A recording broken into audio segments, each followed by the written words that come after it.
ہے کہ رب العالمین اپنی بارگاہ میں اٹھے ہوئے ہمارے ان ہاتھوں کو خالی نہ لوٹائے۔ بار الہٰ جو مومنین و مومنات علیل ہیں شفا کاملہ عطا فرما، تنگ دست ہیں کشائش عطا فرما، قید و بند کی صعوبتوں میں ہیں رہائی عطا فرما، مشکلوں میں ہیں کشا فرما۔ بار الہٰ تجھے ابتلاء ولایت کا واسطہ مومنین کو ان کی ابتلاؤں میں سرخرو فرما۔ بار الہٰ عابد و معبود کی معرفت عطا فرما، ذکر و ذاکر و مذکور کی ولایت پہ ثابت قدم رکھ۔ بار الہٰ اس عبادت ذکر کی برکتوں کو حاضرین مجلس اور بانیان و محتممین مجلس کی زندگیوں میں شامل حال فرما۔ بار الہٰ جس نے بھی مومنین و مومنات نے بارگاہ کے منتظمین نے اس عبادت ذکر کے سلسلے میں اس عشرہ محرم کے انعقاد میں دام درہم قدم سخن اپنی شمولیت کو ادا کیا ہے، اس شمولیت کو ان کی زندگی میں خیر و برکت اور آخرت میں مغفرت و بخشش کا سبب قرار دے۔ ہماری ہر دعا کی ایک دعا ہمیں یتیمی سے نجات دے، ہمارے وارث کا جلد ظہور فرما۔ قبولیت دعا کے لیے ایک مرتبہ مل کر بلند آواز سے درود کی تلاوت فرما۔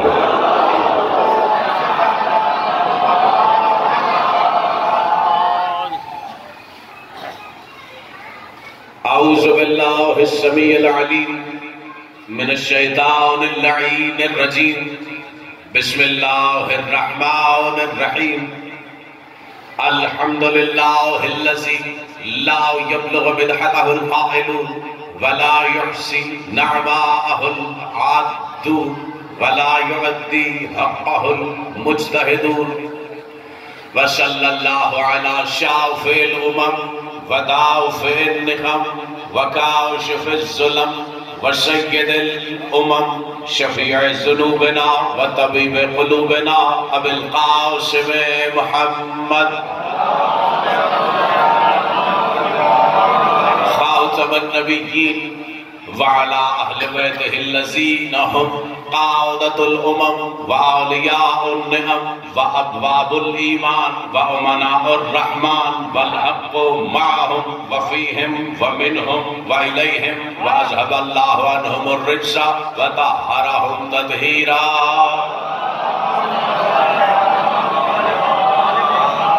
واللعنۃ الدائمۃ علی اعدائہم اجمعین من الآن الى یوم الدین، اما بعد فقد قال اللہ فی کتابہ المبین وہو اصدق الصادقین۔ بسم اللہ الرحمن الرحیم۔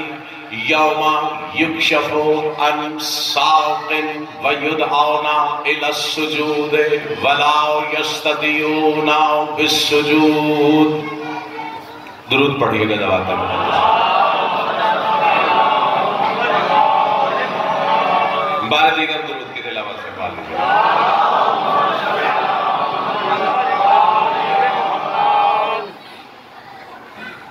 سامعین محترم، سورہ القلم سے ایک آیت سرنامہ کلام میں پڑھی ہے کہ جس میں خالق الخلق مالک الملک رب محمد وآل محمد اپنے حبیب وجہ خلقت کائنات علت غائی ممکنات احمد و محمد کے لبوں سے کسی مسجود کے لیے سجدے کی دعوت کا تذکرہ کر رہا ہے۔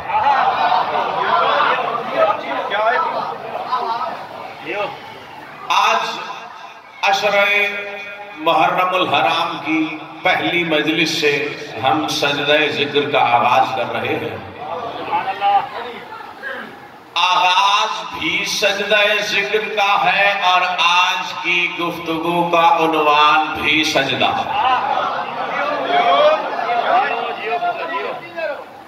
اور یہیں پر یہ وضاحت بھی ضروری ہے کیونکہ ہر موضوع کے بہت سے ذیلی موضوعات بھی ہو سکتے ہیں۔ سجدے پر گفتگو کے سجدے کے موضوع پر گفتگو سے میری مراد یہ نہیں کہ میں عظمت سجدہ پر گفتگو کرنے لگا ہوں، یہ بھی نہیں کہ میں حقیقت سجدہ پر گفتگو کرنے لگا ہوں، بلکہ آج میں آل محمد کی دہلیز پر ہونے والے سجدوں کی تاریخ بتانے لگا ہوں۔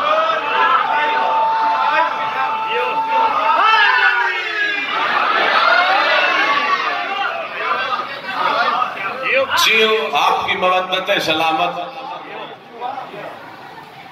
آغاز ہی میں کہہ رہا ہوں، ہر پوری ذمہ داری سے ادا کروں گا۔ آج کی مجلس کے آغاز کے اس لمحے سے لے کر عشرے کی آخری مجلس کے آخری جملے تک کہیں پر بھی کسی بھی سامع کو میرے کسی بھی جملے پر کہیں ذہن میں کوئی ابہام رہ جائے، کوئی سوال پیدا ہو، کسی بات پر کوئی حوالہ درکار ہو تو میں روزانہ آ رہا ہوں، مجھ سے پوچھ سکتے ہیں۔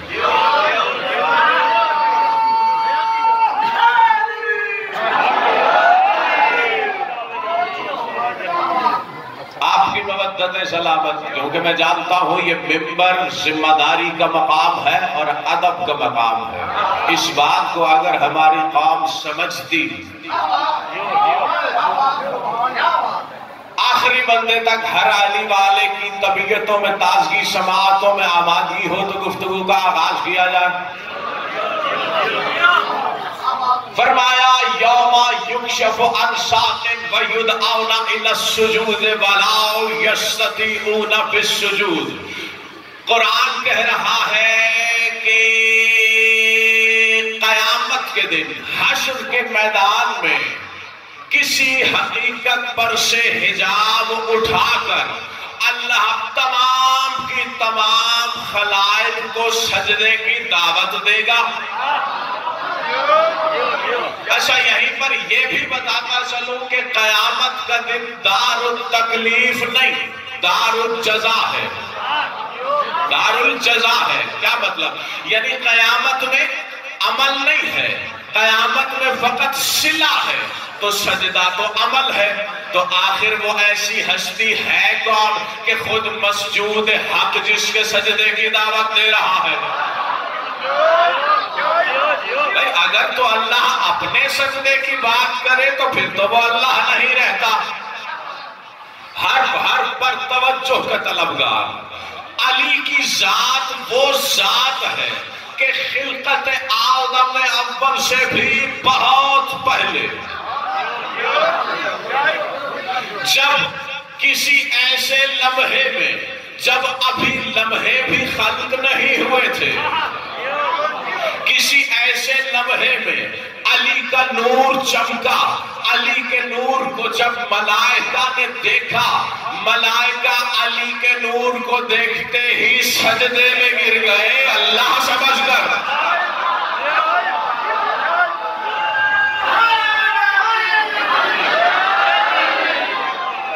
ادھر ملائکہ سجدے میں گرے،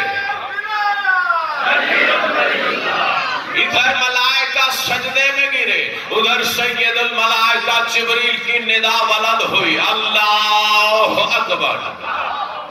ادھر جبریل نے اللہ اکبر کہا، ملائکہ نے تکبیر کی بلند ہوتی صدا کو سن کر یہ جانا کہ یہ نور اللہ نہیں، اللہ اس سے بھی کہیں زیادہ بلند و برتر ہے۔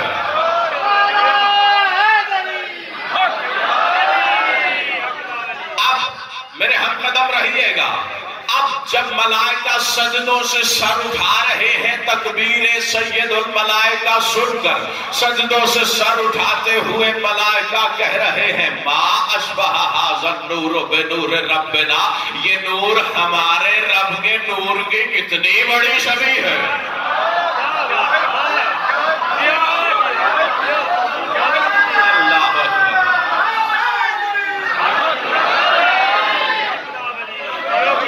یہ جملہ میں نے علی کی فضیلت سنانے کے لیے نہیں پڑھا، علی کی اس میں کوئی فضیلت نہیں۔ اگر میرے ہم قدم رہے قدم بقدم تو عرش تک میرے ساتھ۔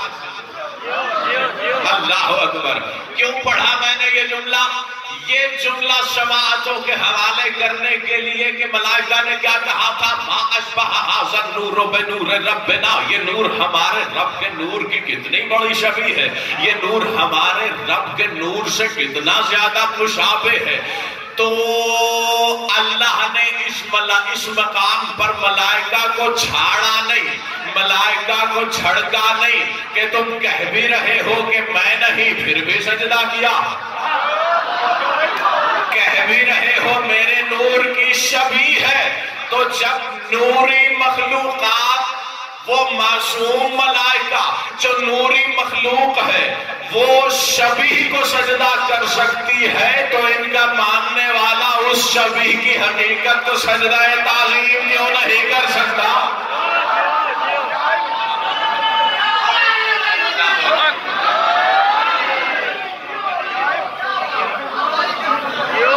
اللہ اکبر، اللہ اکبر، شیعہ آپ کی مودت سلامت۔ ابھی آیت پر گفتگو تمہید کے مرحلے میں ہے، چند لمحے تمہید پر خصوصی توجہ کا طلبگار، پھر اگلے مرحلے میں گفتگو کو داخل کرتے ہیں۔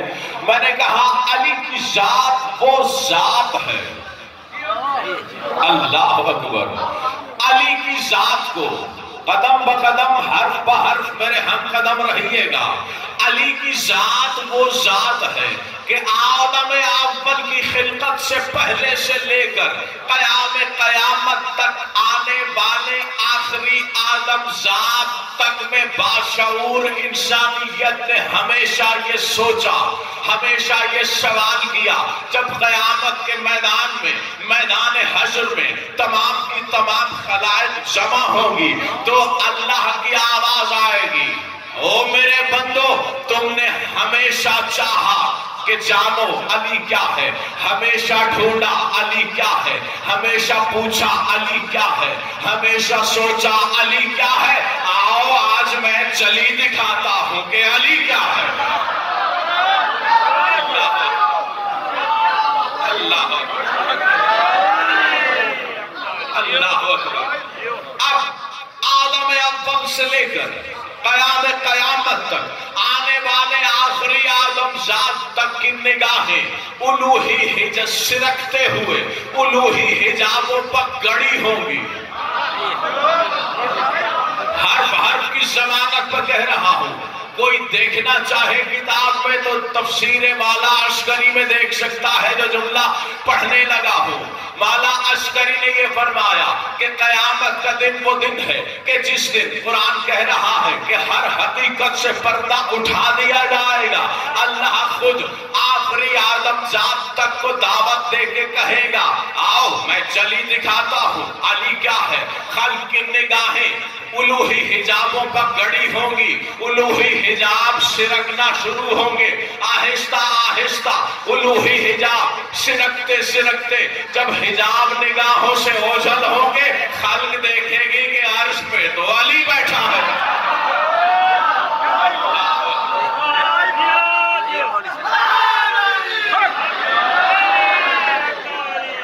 اللہ اکبر۔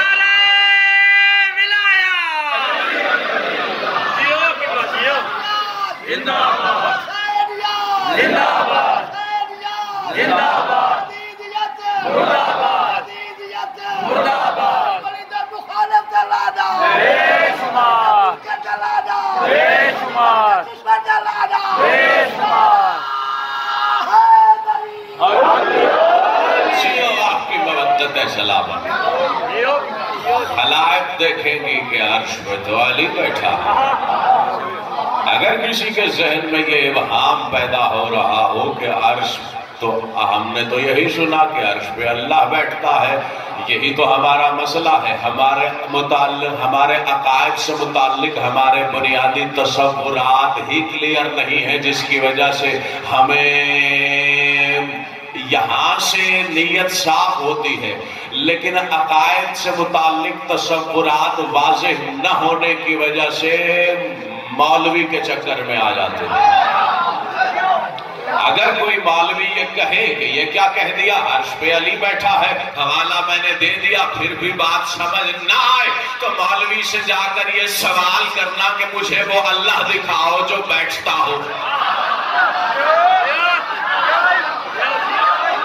اللہ اکبر۔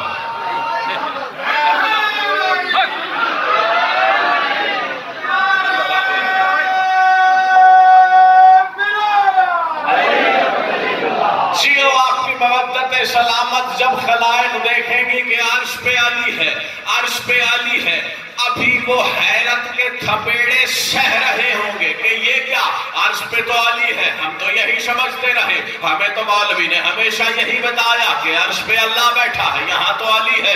ابھی وہ حیرت کے تھپیڑے سہ رہے ہوں گے، ابھی حیرت سے نکلیں گے نہیں کہ آواز آئے گی سجدہ کرو میرے علی کو۔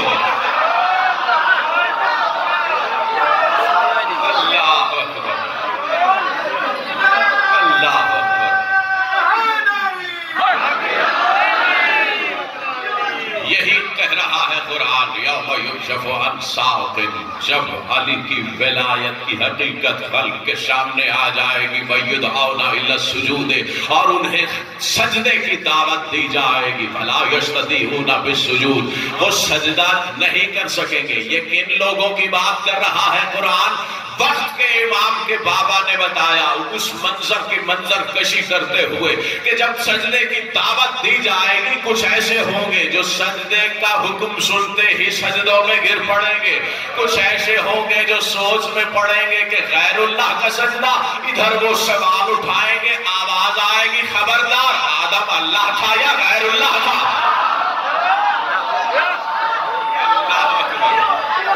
اللہ اکبر۔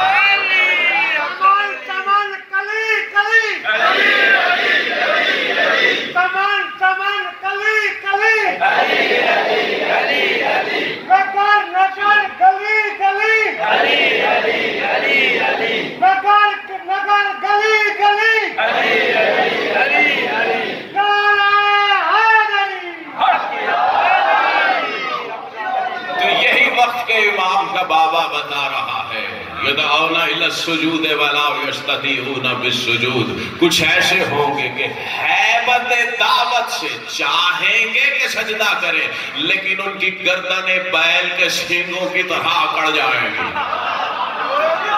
لا یستطیعون بالسجود، ہیبت دعوت سے چاہیں گے کہ سجدہ کریں، کر نہیں سکیں گے۔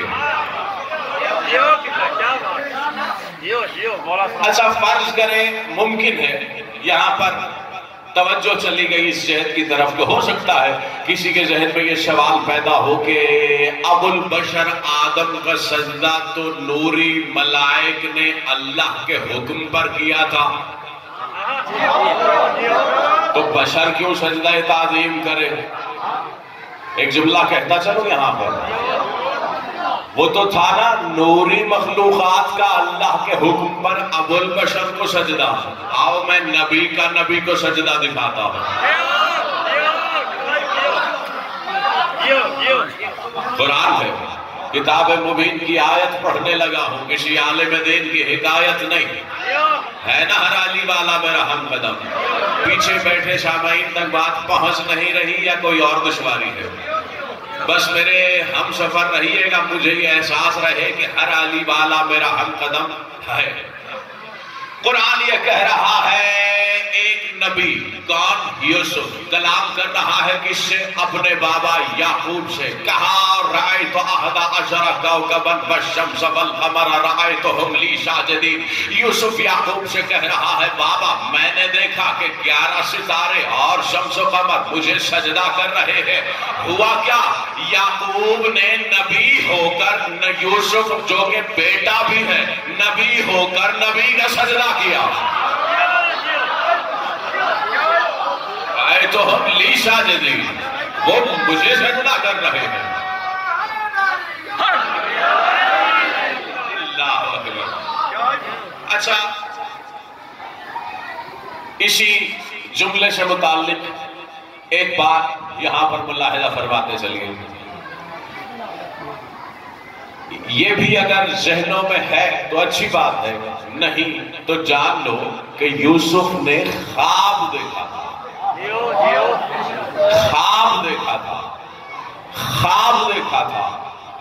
یوسف اپنا خواب سنا رہا ہے یعقوب نبی کو، انی رأیت احد عشر کوکبا والشمس والقمر رأیتهم لی ساجدین، میں نے دیکھا 11 ستارے شمس و قمر سجدہ کر رہے ہیں۔ کہا 11 ستارے تمہارے بھائی ہیں، شمس و قمر تمہارے ماں باپ۔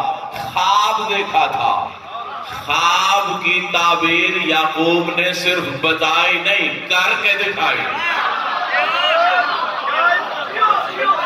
اللہ اکبر۔ اچھا، یوسف ابھی کنعان ہی میں تھے کہ یوسف کی حقیقی ماں دنیا سے چلی گئی تھی۔ توجہ کی خاموشی ہے۔ ابھی یوسف کنویں میں بھی نہیں گئے کہ یوسف کی ماں جن کا نام راحیل تھا چلی گئی دنیا سے۔ اب یوسف نے خواب دیکھا اور یوسف کے خواب کی تعبیر یعقوب بتا رہے ہیں کہ شمس و قمر سے مراد تمہارے ماں باپ ہیں۔ جب سجدہ کرنے کا وقت آیا اس وقت یوسف کی حقیقی ماں تو زندہ ہے نہیں۔ پتہ نہیں میرے ہم قلم ہو یا نہیں۔ یہی سبب ہے کہ ہر حرف کی ضمانت کو جملہ کہنے لگا ہوں کہ معصوم نے فرمایا کہ کیونکہ یوسف کی حقیقی ماں یوسف کو سجدہ نہیں کر سکی، یوسف کی حقیقی ماں یوسف کی اس خواب کی تعبیر کی تکمیل نہیں کر سکی، اسی لیے جب جناب قائم کا ظہور ہوگا تو رجعت کے زمانے میں یوسف کی ماں راحیل کو یوسف کے خواب کی تعبیر کی تکمیل کے لیے دوبارہ زندہ کر کے لایا جائے گا۔ اللہ اکبر۔ یوسف کے خواب کی تعبیر کی تکمیل کے لیے دنیا سے چلی جانے والی ماں جناب قائم کے زمانے میں صرف خواب کی تعبیر کی تکمیل کے لیے دوبارہ زندہ کر کے لائی جائے گی۔ جملہ کہنے لگا ہوں، پتہ نہیں کس کے سینے میں اتر رہا ہے، کس کے سر پر سے پرواز کر کے جانے لگا ہے۔ یوسف وہ ہے جو جناب قائم کی رعیت ہے، یوسف جناب قائم کی رعیت ہے۔ پھر کہہ رہا ہوں یوسف جناب قائم کی رعیت ہے، اور جب رعیت کے صرف خواب کی تعبیر کی تکمیل کے لیے اس کی مری ہوئی ماں کو زندہ کر کے سجدہ کروایا جاتا ہے، قائم تو وہ ہے جو یوسف پر بھی حجت ہے۔ عجب نہیں کہ ظہور جناب قائم کے بعد کوئی لمحہ ایسا آئے کہ اللہ اپنی خلائق سے مخاطب ہو کر کہے آج تو راز کھل گیا نا کہ آدم کے سجدے کا سبب یہی 14 تھے، آج ساری کی ساری خلائق مل کر میرے قائم کا سجدہ کرو۔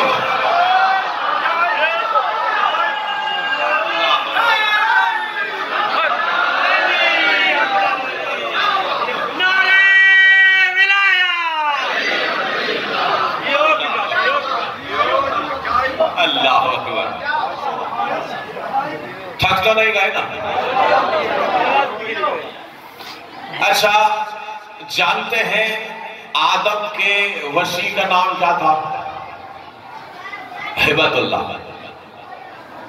جب آدم دنیا سے گئے ہیں تو ہبت اللہ، یقیناً یہ جملے پہلی مرتبہ سماعتوں سے ٹکرائیں گے،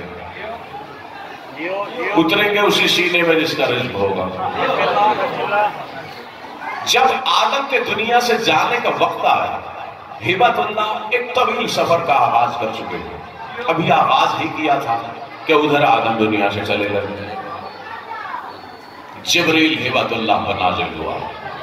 جبریل نے کہا ہبت اللہ، تیرا بابا آدم دنیا سے چلا گیا ہے، سفر کا ارادہ کر کر جلدی کر واپس پہنچ، اپنے بابا کی تجہیز و تکفین کا بندوبست کر کہ تو ہی اس کا وارث ہے۔ کیا کہا؟ اس کی تجہیز و تکفین کا بندوبست کر کے تو ہی اس کا وارث ہے۔ پتہ چلا آدم کے مرحلے پر ہی، آدم کے وقت ہی میں یہ طے ہو گیا تھا کہ نبی کا وارث اس کا وصی ہوتا ہے، کوئی رشتہ دار نہیں۔ کہا اس کا وارث ہے، تجہیز و تکفین کا انتظام کیا، واپس پہنچ۔ اب ہبت اللہ واپس پہنچا، واپس پہنچ کر ہبت اللہ نے آدم کی تجہیز و تکفین کا انتظام کیا۔ جب سارا انتظام مکمل ہو چکا تو جب جنازہ پڑھنے کا وقت آیا،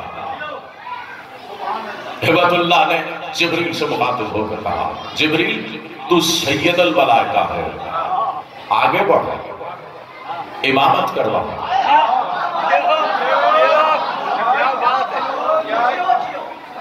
بات تو پہنچ رہی ہے نا ہر علی والے نے۔ کیا کہا؟ جبریل تو سید الملائکہ ہے، آگے بڑھ، امامت کروا۔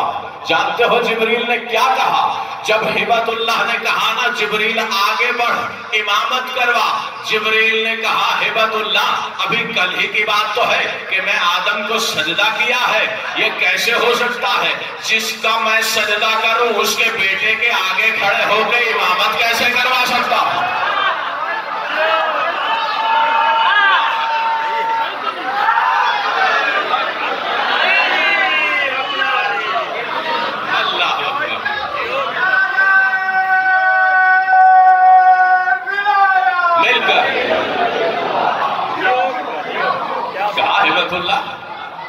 کل ہی کی بات تو ہے، میں نے آدم کو سجدہ کیا، کیسے ہو سکتا ہے کہ کل میں جس کو سجدہ کروں آج اس کے بیٹے کے آگے کھڑے ہو کر امامت کرواؤں؟ پہنچ گیا جملہ یہاں تک، پہنچ گیا۔ اب جس کے سینے میں دل نہیں علی کی ولایت دھڑکتی ہے اس کی خصوصی توجہ کا طلبگار، امام کا فرمان سنانے لگا ہوں۔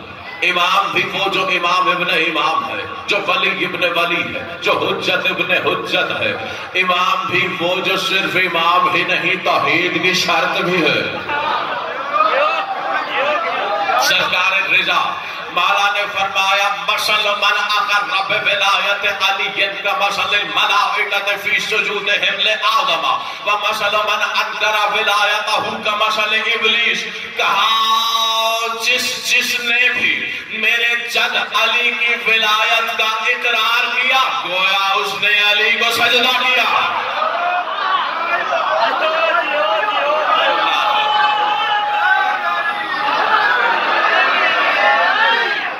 حرف کی ضمانت کیا کہا؟ مثل من اقر بولایت علی ابن ابی طالب کمثل الملائکۃ فی سجودہم لآدم۔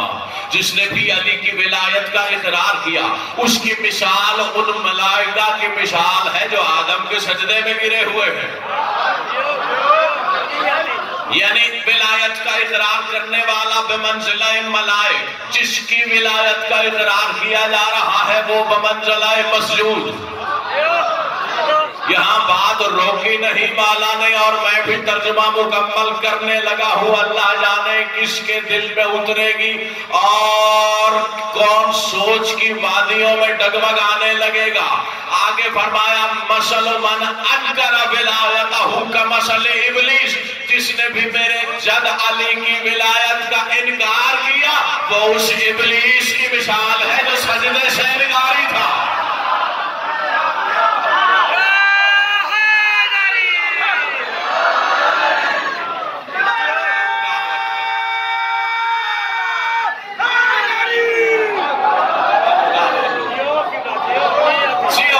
مودت سلامت۔ پہنچ گیا فرمان کا ترجمہ، پہنچ گیا فرمان کا ترجمہ۔ اب نتیجہ وصول کرو کہ میں گفتگو کو اگلے مرحلے کی جانب لے کے بڑھوں۔ کیا کہا تھا ہبت اللہ نے؟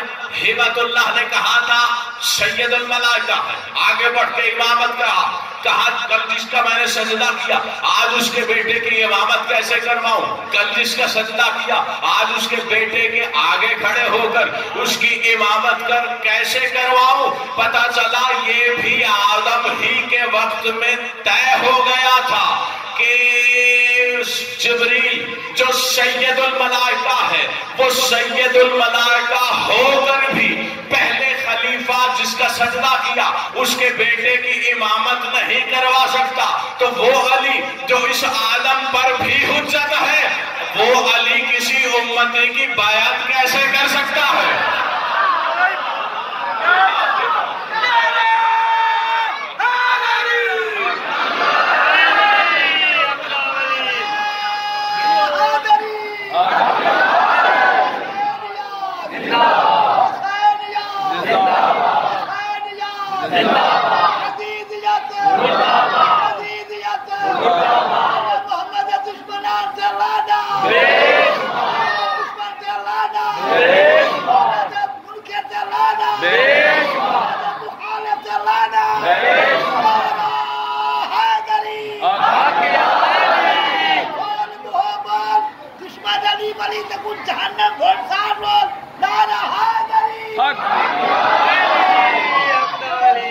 جیو آپ کی مودت سلامت۔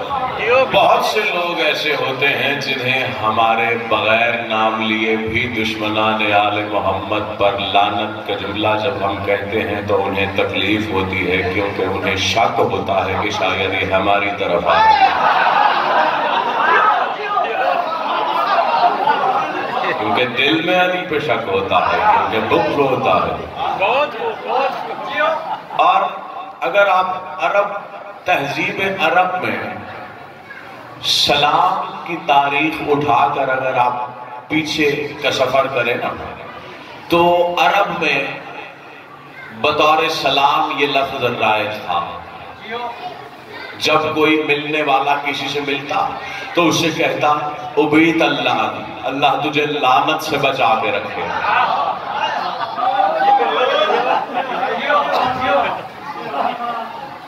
تو اگر کسی کو بغیر نام لیے بھی دشمنان آل محمد پر لعنت کرنے پر اعتراض ہے تو یہ کہتا چلوں کہ لعنت بھی ہم خود سے نہیں کرتے، لعنت کرنا بھی اللہ کا اخلاق ہے۔ قرآن میں اللہ نے کتنے مقامات پر کہا لعنت اللہ علی الظالمین، لعنت اللہ علی الکاذبین۔ گھبرا تو نہیں گئے؟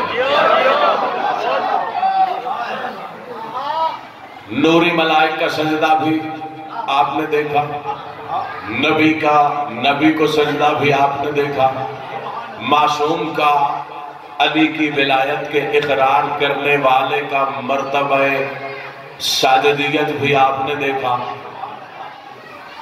اگر گھبرائے ہوئے نہ ہو تو میں امتی کا بھی خود ان حجتوں کو ایک سجدہ دکھاؤں۔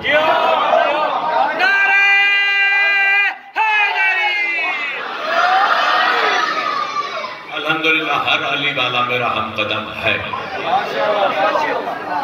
بات بڑی طویل ہے، میں صرف وہی اقتباس سماعتوں کے حضور پیش کرنے لگا ہوں جو میرے موضوع سے متعلق ہے، لیکن چند جملے میں تھوڑا سا سیاق و سباق بتانا اس لیے ضروری ہے کہ پوری بات پہنچ سکے۔ مولا رضا کے بیٹے کا زمانہ ہے، مولا تقی کا زمانہ ہے، اور مولا کے وقت کا حاکم اپنے دربار میں تخت پہ بیٹھا ہے، اپنے وزیر سے کہتا ہے کہ کوئی تو ایسی ترکیب بتا، میری سمجھ سے باہر ہے، جتنا کچھ میں ان لوگوں کو اپنی جانب راغب کرنے کے جتن کرتا ہوں یہ پھر مولا رضا کے بیٹے کی طرف جاتے ہیں۔ کوئی تو ایسی ترکیب کر کہ لوگوں کی دلوں میں میرے لیے بھی ایسی محبت پیدا ہو، اس کے لیے نفرت پیدا ہو۔ جو جس جیسا ہے اسی سے مشورہ کر رہا ہے۔ اس نے کہا ایسے کرو کہ قافہ کو بلاؤ۔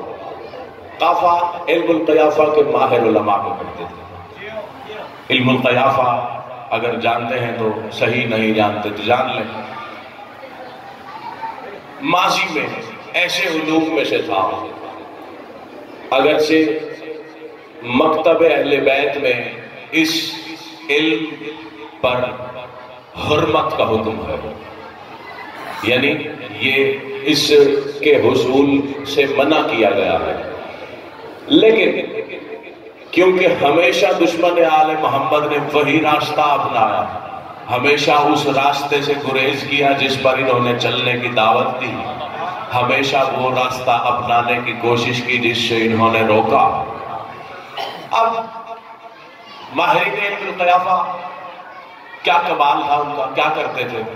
وہ کسی بھی بندے کو دیکھ کر اس کا چہرہ مہرہ، ہاتھ پاؤں، خد و خال دیکھ کر اسے بتا دیتے تھے کہ تو کون سے قبیلے کا ہے، تیری صفات کیا ہے، تیری سوچ کیا ہے۔ تو کہا کہ قافہ کو بلا، توجہ کی خاموشی ہے نا، قافہ کو بلا، معززین شہر کو بھی دعوت دے، قافہ سے کہہ کہ معاذ اللہ وہ رضا کے بیٹے پر شک و شبہ کا اظہار کرے، اور ان ملعونوں نے یہ کام رسالت مآب کے ساتھ بھی کیا، حضرت یوسف کے ساتھ بھی کیا، اور میں پوری ذمہ داری سے کہنے لگا ہوں کہ خود کو شیعہ کہنے والے علماء بعد ظہور جناب قائد کے ساتھ بھی یہی کریں گے۔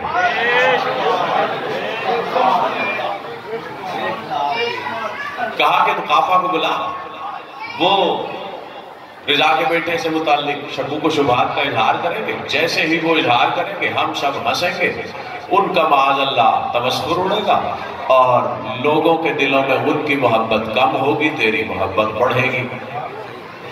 نجاست کو نجاست کی ترکیب پسند آئی۔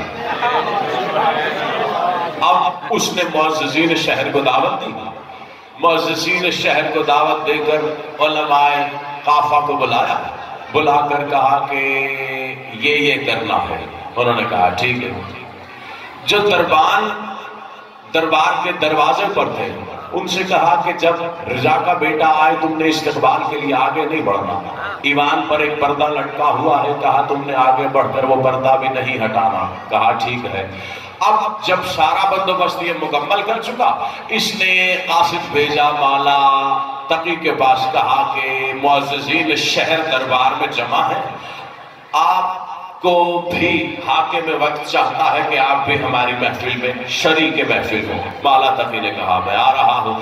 اب مالا چلے دربار کی جانب، جب دربار کی جانب چلے مالا دربار کے قریب آئے، جب دربانوں نے مالا کو آتے دیکھا ایک قدم پیچھے ہٹے کہ کہیں ہیبت سے ہی ہمیں استقبال نہ کرنا پڑے، دربانوں نے منہ موڑا کہ ہم پردہ نہیں ہٹائیں گے، ہوا نے تیزی سے چل کے آگے پردہ ہٹایا کہ کہیں ایسا نہ ہو کہ اگر آج میں نہ چلی تو پتہ نہیں چلنے کا اذن بھی کبھی ملے یا نہ ملے۔ ہوا نے آگے بڑھ کے دروازہ ہٹایا، مالا تقی نے ایک قدم دربار کے اندر رکھا، جیسے ہی مالا تقی دربار میں داخل ہوئے یہی لفظ ہے کتاب کے، خروا لوجوہہم سجدا، تمام کے تمام دربار میں بیٹھے ہوئے بندے مالا کے سجدے میں گر پڑے۔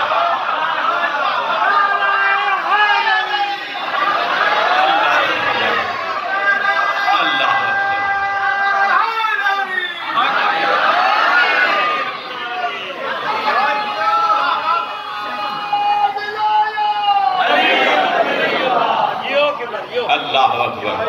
وہاں پر مالا تقی نے کسی سے یہ نہیں کہا اور مجھے کیوں سجدہ کر رہے ہو، سجدہ میرے لیے ہے یا اللہ کے لیے؟ مالا نے وہاں کسی مالا کا وہاں پر کسی سے یہ نہ کہنا دلیل ہے اس بات کی کہ مالا نے خاموشی میں یہ پیغام دیا ہے کہ آدم کو جو سجدہ ہوا تھا اس کا سجدے کا سبب ہم 14 ہی تو تھے۔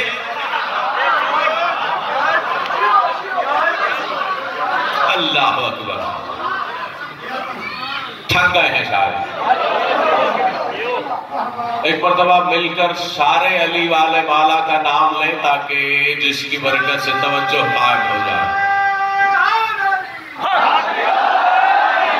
الحمدللہ، جیو آپ کی مودت سلامت۔ بات جہاں تک آ گئی ہے تو لازم مجھے ایک قدم آگے بڑھنا ہے، اور اگر گھبرائے ہوئے نہیں تو میں خود خاتم کا سجدہ دکھاؤں۔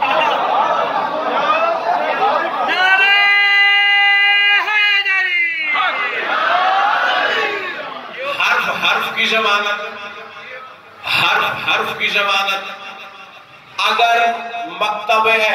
کی کتب تو کیا، اگر میں برادران اہل سنت کی کتابوں کا بھی یہاں مینار کھڑا کر کے جملہ نہ دکھا سکوں جو پڑھنے لگا ہوں تو مجھے کل ممبر پہ نہ آنے دینا۔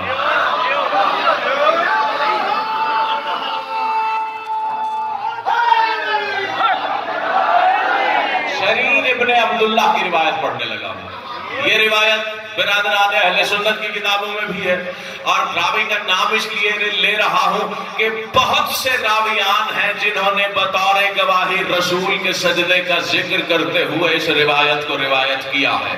جریر ابن عبداللہ کہتا ہے رأیت رسول اللہ قد سجد خمس سجدات بغیر رکوع فسألته عن ذلك فقال اتاني جبرائیل فقال ان اللہ يحب علیا فسجدت فقال ان اللہ يحب الحسن فسجدت فقال ان اللہ يحب الحسین فسجدت فقال ان اللہ يحب من يحبهم فسجدت۔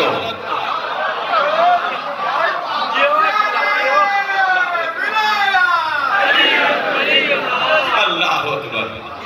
جریر ابن عبداللہ کہتا ہے کہ میں نے دیکھا کہ رسول نے بغیر رکوع کے 5 سجدے کیے،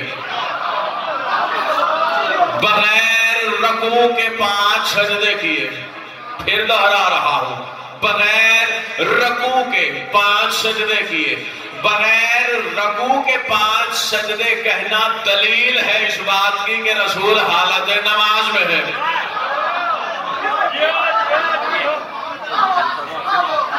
کہا میں نے دیکھا رسول نے بغیر رکوع کے 5 سجدے کیے۔ جب مجھے رسول سے کلام کا موقع ملا فسألته عن ذلك، میں نے کہا یا رسول اللہ کیا کوئی نیا حکم آیا ہے؟ آپ نے آج 5 سجدے کیے۔ کہا کوئی نیا حکم نہیں آیا، بلکہ جبریل میرے پاس آیا، جبریل نازل ہوا، جبریل نے مجھ سے مخاطب ہو کے کہا اللہ کہہ رہا ہے میں علی سے محبت کرتا ہوں، تو رسول سجدے میں گر پڑا۔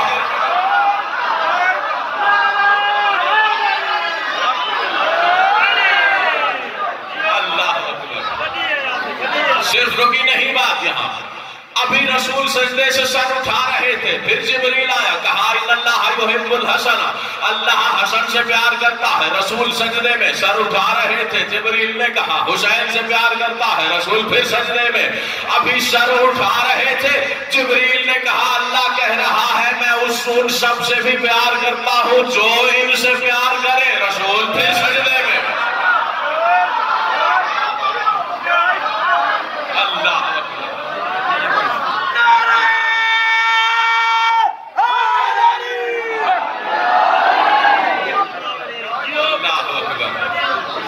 پتا چلا رسول جب توش رسالت پہ ان کے قدم آئے، رسول صرف تبھی سجدے کو طول نہیں دیتا، بلکہ اگر ان سے محبت کے اظہار کا ذکر بھی ہو جائے تو رسول شکر کے طور پر سجدے میں گر جاتا ہے۔ بات یہاں پر آ گئی ہے تو میں اب جملہ کہے بنا یہاں سے آگے نہیں بڑھوں گا۔ ہر علی والے کے حرف پر توجہ کا طلبگار، میں پھر لفظ دہرا رہا ہوں، حرف کی ضمانت پر کہہ رہا ہوں۔ رأیت رسول اللہ قد سجد خمس سجدات، میں نے دیکھا رسول نے 5 سجدے کیے بغیر رکوع کے۔ بغیر رکوع کے کہنا دلیل ہے اس بات کی کہ رسول حالت نماز میں ہے، اور رسول کی نماز میں ان کا نام آ جائے سجدہ شکر کرتا ہے۔ کیسا شیعہ ہے جس کی باطل ہو جاتی ہے؟ اللہ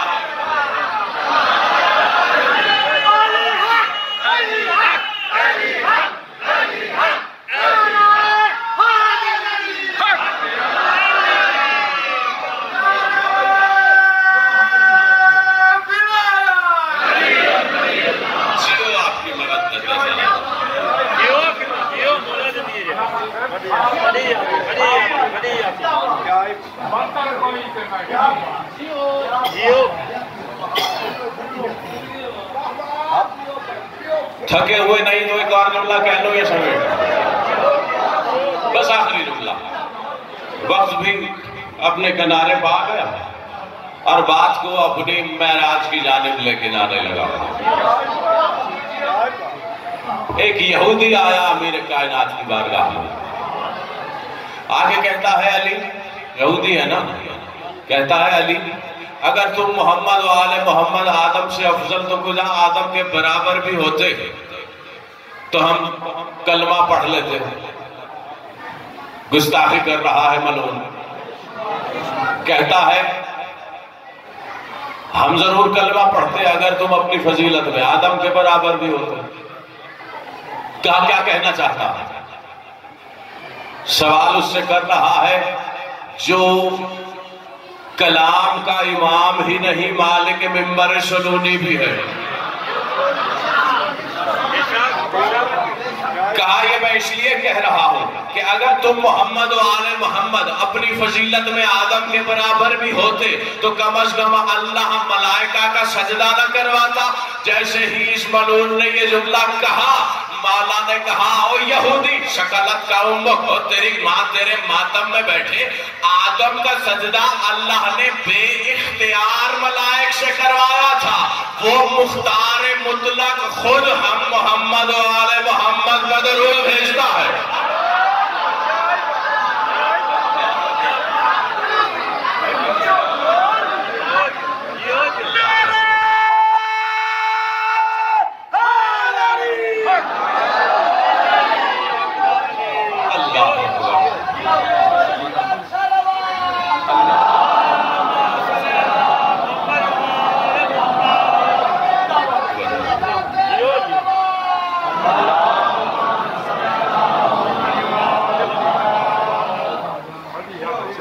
بس ہو گئی آج کے حصے کی عبادت ذکر میں میرا حصہ اور آپ کی ضیافت ایمانی کی تکمیل۔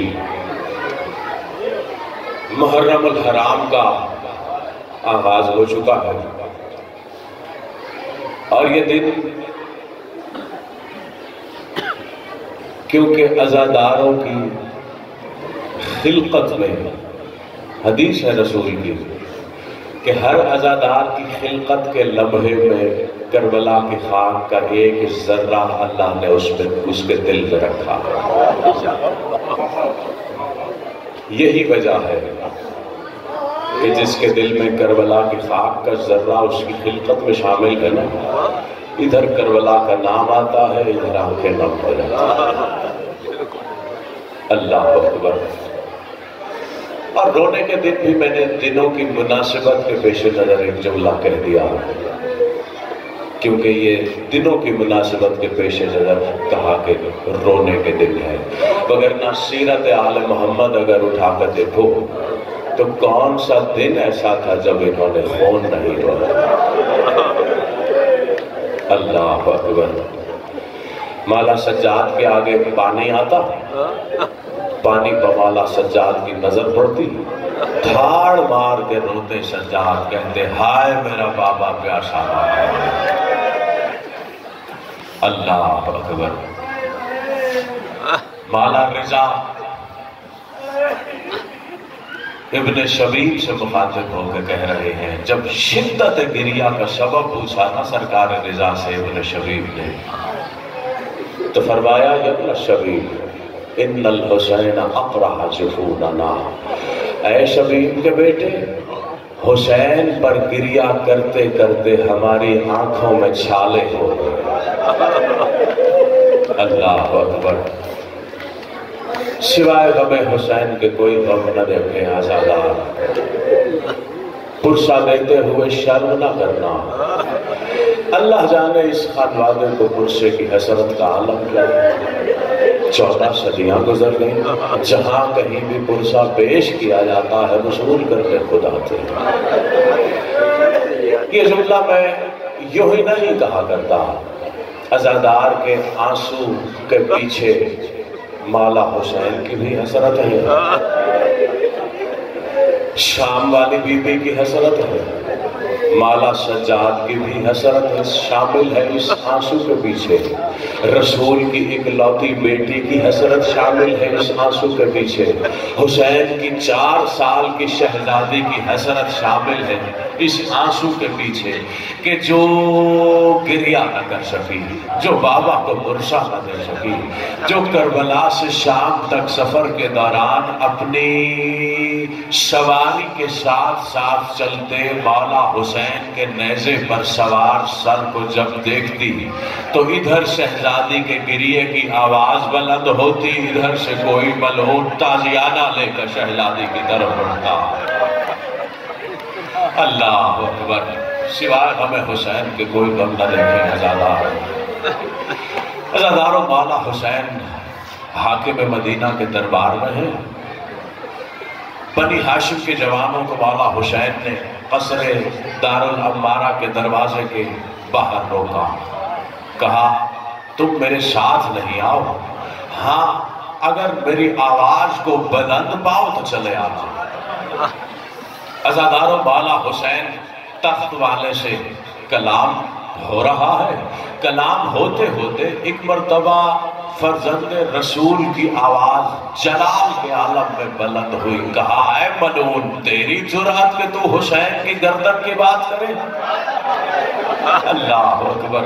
عزاداروں، ادھر مولا حسین کی آواز بلند ہوئی، قصر دارالعمارہ کا بہت بڑا دروازہ اچانک نیچے گرا۔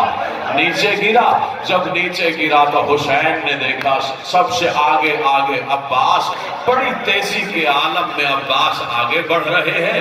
جب اس عالم میں عباس کو آگے بڑھتا دیکھا، حسین نے آگے بڑھ کر راستہ روک کر کہا عباس، تجھے سکینہ کا واسطہ۔ اللہ اکبر۔ عزاداروں، جب کبھی بھی مولا حسین کو رسول کی بیٹی کا واسطہ دیا جاتا، مولا حسین رد نہ کرتے۔ جب رب وفا کو مولا حسین کی 4 سال کی شہزادی کا واسطہ دیا جاتا، عباس رد نہ کرتے۔ عزاداروں، اب مولا حسین جب دربار سے چلے واپس گھر نہیں گئے، قبر رسول پر آئے۔ قبر رسول پر آ کر کہا نانا آپ نے بھی مدینہ چھوڑا تھا لیکن آپ مدینہ لوٹ آئے تھے۔ نانا، میری بہن میرا خون بھرا کرتا تو لائے گے لیکن اب حسین واپس نہیں آئے گا۔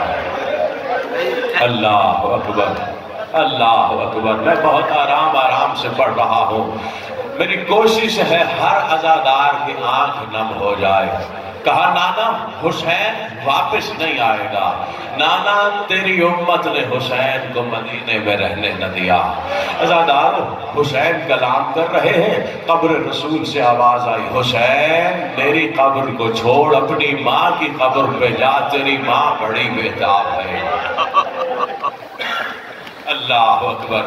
عزادارو، مولا حسین شہزادی کی قبر پر آئے، جب ماں کی قبر پر آئے نا ودا کرنے لگے تو قبر سے آواز آئی، حسین تم مجھے ودا کرنے تو آئے ہو لیکن حسین یہ کیسے ہو سکتا ہے کہ میں تمہیں تنہا چھوڑ دوں؟ حسین جہاں جہاں تم جاؤ گے اپنی ماں کو ساتھ پاؤ گے، حسین تمہارا مقتل میں اپنے بالوں سے صاف کروں گی۔ اللہ اکبر۔ عزادارو، حسین جب گھر آئے ہیں نا، جب لوٹے ہیں اپنے گھر تو حسین ایک منظر دیکھ کر ٹھٹک کر رکے۔ حسین حیرت سے، منظر کیا تھا؟ علی کی بیٹی وہیں پر کھڑی تھی جہاں علی کی بیٹی نے رخصت کیا تھا۔ حیرت سے حسین نے کہا، بہن تم واپس نہیں گئی، تم ابھی تک یہیں پر ہو؟ عزادارو، جب مولا حسین نے پوچھا نا، علی کی بیٹی نے رو کر کہا، بھائی حسین میں نے ماں کو بھی دربار جاتے دیکھا تھا، جیسے ماں دربار سے واپس آئی تھی، جو منظر میں نے اپنی ماں کی واپسی کا دیکھا تھا، مجھے کیسے قرار آ جاتا کہ میں واپس چلی جاتی۔ اللہ اکبر۔ عزادارو، مولا حسین نے ایک مرتبہ عباس کو دیکھا، کہا عباس سامان سفر تیار کرو، فہرست تیار کرو۔ اب جب فہرست تیار ہوئی، ایک مرتبہ تڑپ گئی علی کی بیٹی، کہا سب جائیں گے، زینب نہیں جائے گی۔ اللہ اکبر۔ جب کہا نا زینب نہیں جائے گی؟ تو عزاداروں والا حسین نے کہا بہن تم ضرور جاؤ گی اگر عبداللہ ابن جعفر طیار کی اجازت ہوگی۔ عزاداروں یہ جملہ سننا تھا۔ علی کی بیٹی اپنے گھر کی جانب چلی، اپنے گھر کی جانب چلی۔ اب شدت علالت سے جناب عبداللہ بستر پر سوئے ہوئے ہیں۔ جب علی کی بیٹی نے سوتا ہوا دیکھا، علی کی بیٹی پلنگ کے پائے کو پکڑ کر زمین پر بیٹھ گئی۔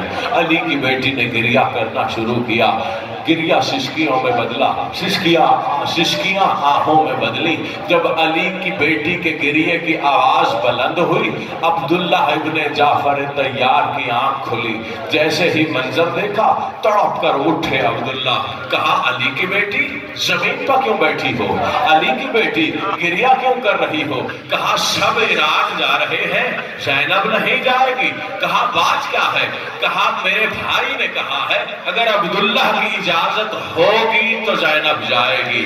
جب یہ جملہ سنا ایک مرتبہ رو کر عبداللہ نے کہا شہزادی جب آپ کے بابا نے آپ کا عقد میرے ساتھ کیا تھا تو اس مقام پر 2 شرطیں رکھی تھی علی نے کہا تھا عبداللہ میری بیٹی کو اپنے بھائی حسین سے بڑا پیار ہے، اتنا پیار ہے کہ پنجگانہ کی تکبیر نہیں کہتی جب تک کہ یہ حسین کا چہرہ نہ دیکھ لے۔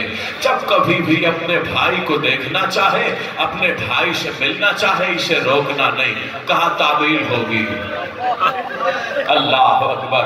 دوسری شرط کہا عبداللہ کوئی وقت ایسا آئے گا جب میرا بیٹا عراق کا سفر کرنا چاہے گا، اگر میری بیٹی ساتھ جانا چاہے تو اسے ساتھ جانے سے نہ روکنا۔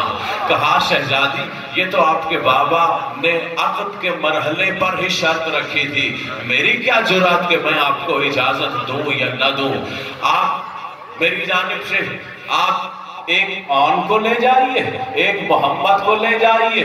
جب حسین پر مشکل وقت پڑا ایک بیٹے کو میری جانب سے حسین کا صدقہ کر دینا، ایک بیٹے کو اپنی جانب سے حسین کا صدقہ کر دینا۔ بس عزاداروں میں ممبر چھوڑنے کے قریب آ گیا، تقریباً ہر عزادار کی آنکھ نم ہے۔ اب تیاری ہوئی، الرحیل الرحیل کی آواز بلند ہوئی، قافلہ چلا، قافلہ آہستہ آہستہ حرکت کرتے کرتے رفتار پکڑ رہا ہے۔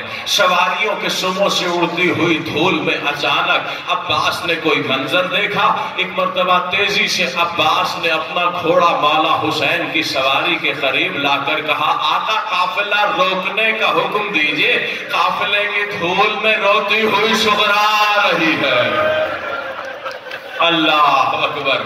عزاداروں مولا حسین نے قافلہ روکنے کا حکم دیا، قافلہ رکا، اب ماریوں سے نیچے اترے۔ حسین نے کہا بیٹا تم نے تو ہمیں رخصت کر دیا تھا۔ کہا بابا آپ کی مسند خالی دیکھ کر میں برداشت کر لوں گی، سجاد جو میرا بازو پکڑ کا حمد پڑھا کرتے تھے یہ محرومی برداشت کر لوں گی، میں پھوپھی زینب کے پیار کی محرومی برداشت کر لوں گی، بس ایک گزارش ہے مجھے نہ کیجیے گا۔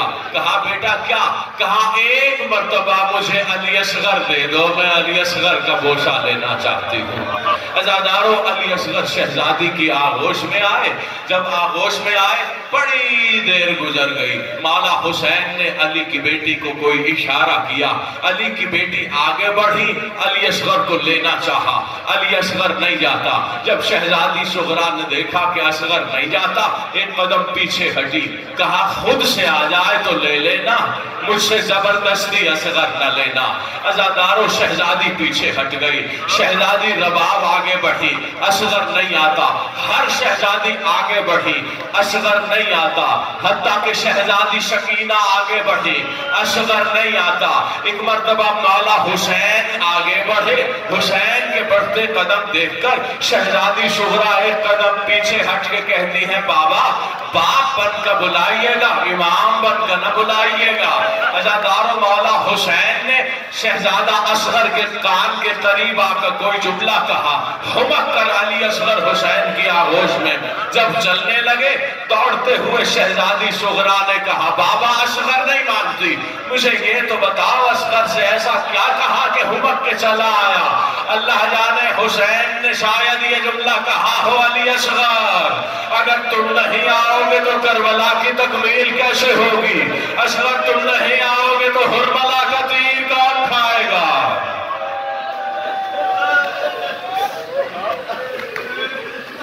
صلی اللہ العزیز وسلم ایوہ انقلب انقلبون لعنت اللہ علی القوم الظالمین اللہم صلی علی محمد وعلی محمد اللہم کل ولیک الحجت بن الحسن صلواتک علیہ وعلا آبائے فی هذه الساعة وفي كل ساعة وليا وحافظا وقاعدا وناصرا ودليلا معينا حتى تسكنه أرضك طوعا وتمتعه فيها طويلا يا رب محمد وآل محمد صل على محمد وآل محمد وعجل فرجهم واهلك عدوهم من الجن والإنس من الأولين والآخرين